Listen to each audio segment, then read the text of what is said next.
హిందూ సాంప్రదాయంలో పూజలో ఉపయోగించే ప్రతి వస్తువుకు ఏదో ఒక ప్రాధాన్యత ఉంటుంది. చాలా మంది నిత్యం పూజ తర్వాత లేదా సాయంత్రం సంధ్యా సమయంలో శంఖానాదం చేస్తుంటారు.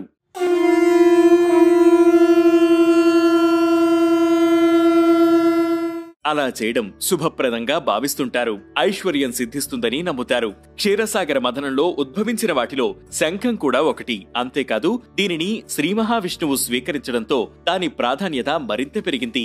అంతేకాకుండా శంఖం శ్రీ మహాలక్ష్మి తోబుట్టువని కూడా చెబుతుంటారు. అందుకే పూజా గదిలో భగవంతుడి చిత్రపటంతో పాటు శంఖానికి కూడా ప్రత్యేక స్థానం కల్పిస్తారు. దేవుడు గదిలో శంఖం పెట్టి దానిలో నీరు నింపి ఉంచుతారు. ఇలా చేయడం వల్ల శుభం కలుగుతుందని నమ్మకం. శంఖంలో దక్షిణామృత శంఖం, వామామృత శంఖమని 2 రకాలున్నాయి.